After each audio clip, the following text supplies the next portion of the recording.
Welcome to our channel. My name is Cecilia, the head of marketing at Salzburg Holdings Limited. If you're new here, we are a printing and branding company based in Nairobi, Westlands.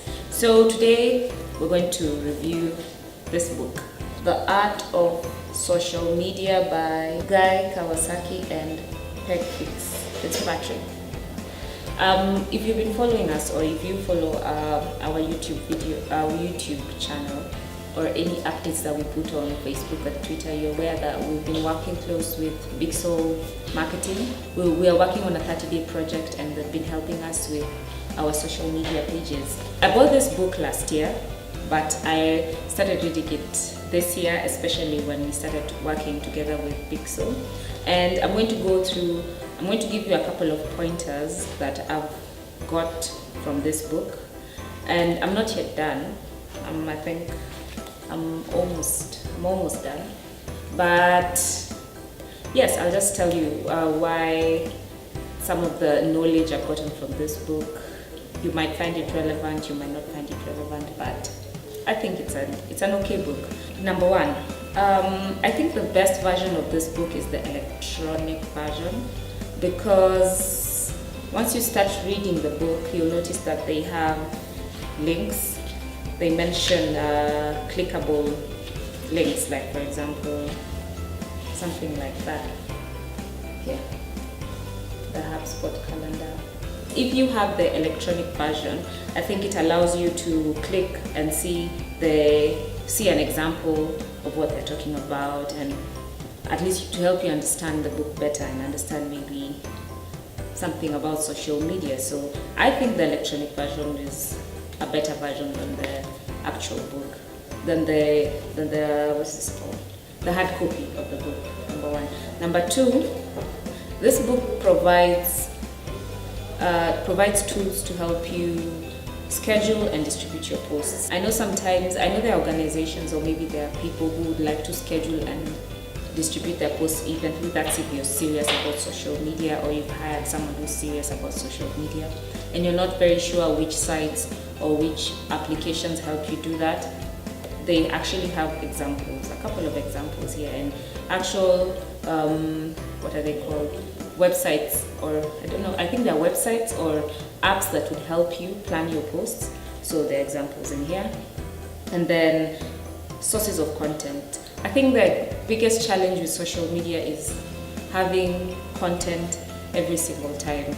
We struggle with that all the time, because you don't want to keep showing the same information about our company does this, our company does that, this is what our company does. You want to mix it up. So this book gives you a couple of sources where you can look for content. In case you're struggling with content, they have examples of sites you can go to and where you can get content. Some pointers I've learned about social media from this book is that people do not study profiles.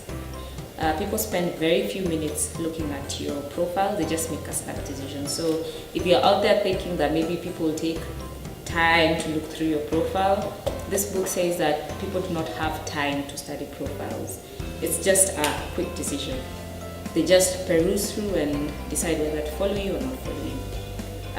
Number two, something I've learned that we need to do is that the mantra for your organization, if your organization, should be consistent on every platform. So if you have a motto or something that your organization lives by, you should be saying on Facebook, Twitter, Instagram, and any other social media page. Don't change it up. Something else I've also learned is go anonymous. That is, view your profile from an incognito window. View your profile as if you're an outsider, so that you can have a view of how other people can see your Facebook page, can see your YouTube channel, can see your Instagram. And I think that's a very good idea, because sometimes you put so much focus on your social media pages and how it looks and how it feels and the content that you have, that you forget that you need to look at it from an outside point of view. So that's another thing that I learned. Resharing is the sincerest form of flattery on social media. That does not need an explanation. That's what the book says. Practice social media optimization. That is, focus on reading, curating, and sharing good content. So this book says that yes, we also have talked about SEOs and search engine optimization. But let me read something that this book says. There are 3,000 computer science PhDs at Google trying to make each search relevant. And then there is you trying to fool them. Who's going to win? Tricking Google is futile. Instead, you should let Google do what it does best, find great content. So defy all the SEO witchcraft out there and focus on creating, curating, and sharing great content. This is what's called SMO, social media optimization. So in short, they're saying focus on the content. If your content is good, some way, one way or another, you'll be able to catch Google's attention and maybe your content will be up there. So yeah. So I'm not yet done reading the book, but those are the 5 pointers I've gotten from the book so far. Oh, and they actually have a whole chapter about Google Plus, how to run Google Plus Hangouts on air. So if you're active on Google Plus, they actually have a whole chapter explaining Google Plus Hangouts.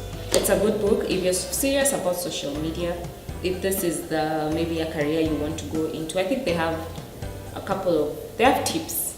They have good tips that you can use. They have good tips that you can share, something new. So yeah. So bye and see you next week.